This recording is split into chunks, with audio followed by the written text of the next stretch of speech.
पश्चिम हल्के से इनेलो के प्रधान भी हैं। तो चौटाला साहब अब जेल से रिहा हो चुके हैं। अब किस तरह का परिदृश्य आप देख रहे हैं कि हरियाणा में राजनीति कुछ बदलाव होगा? निश्चित रूप से हरियाणा प्रदेश में राजनीतिक बहुत बड़ा बदलाव होगा, क्योंकि चौटाला साहब बहुत ही संघर्षशील हैं और संघर्षशील के साथ चौटाला साहब इस सरकार की, चाहे वो हरियाणा प्रदेश की सरकार की बात करें, चाहे केंद्र की जो काले कारनामे हैं, काली कालगुजारियाँ हैं, उनको जन जन तक ले जाने का काम करेंगे। आज बेशक चौटाला साहब उम्र के एक पड़ाव से 86 वर्ष की उम्र के पड़ाव से गुजर रहे हैं, लेकिन उनमें संघर्ष का और उनका मनोबल आज भी एक नवयुवक व्यक्ति की तरह है। और चौटाला साहब निश्चित रूप से हरियाणा प्रदेश के हर गांव में, हर कस्बे में, हर गली में जा कर के इन लोगों के खिलाफ एक बुलंद आवाज़ करने का काम करेंगे।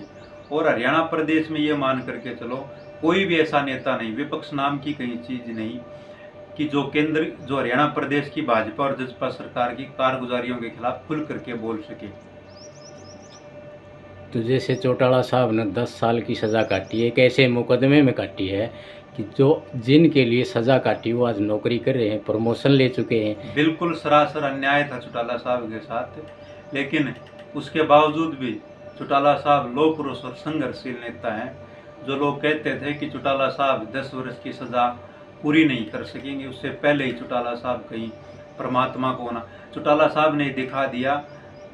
चौटाला साहब के साथ लोगों की जन भावनाओं थी, चौटाला साहब के साथ उनका संघर्ष, उनका मनोबल था, जिसकी वजह से चौटाला साहब 10 वर्ष की सज़ा काट करके आज हरियाणा प्रदेश के आम जनमानस के बीच में।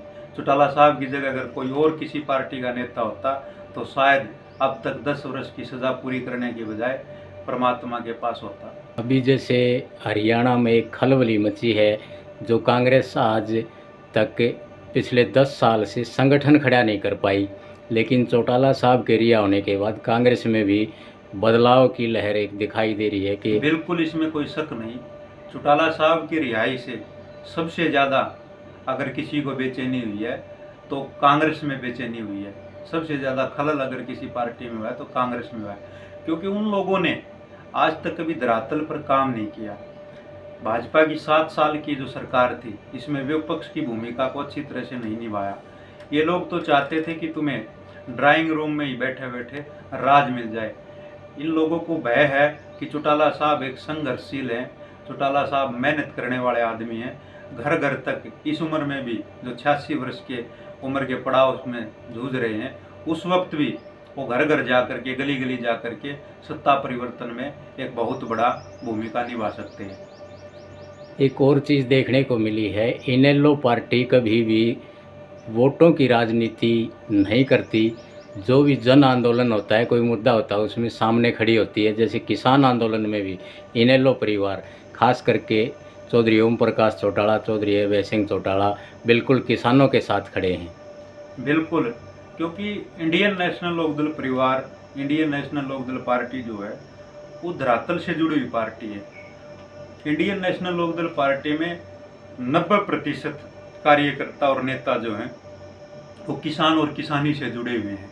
तो इसलिए जब किसान और किसानी की बात आती है तो निश्चित रूप से इंडियन नेशनल लोकदल पार्टी उनके साथ खड़ी है। और किसान का ही नहीं, चाहे वो किसी दूसरे वर्ग का हो, जब कभी भी हरियाणा प्रदेश में इस देश के लोगों के साथ किसी तानाशाह ने गलत रवैया अपनाया, उनको दमनकारी नीतियों से अगर दबाने का काम किया है, तब इंडियन नेशनल लोकदल पार्टी और चौधरी ओम प्रकाश चौटाला और चौधरी देवीलाल जी ने बढ़ चढ़ करके उस आंदोलन में भाग लिया और उनके खिलाफ एक बुलंद आवाज़ करने का काम किया।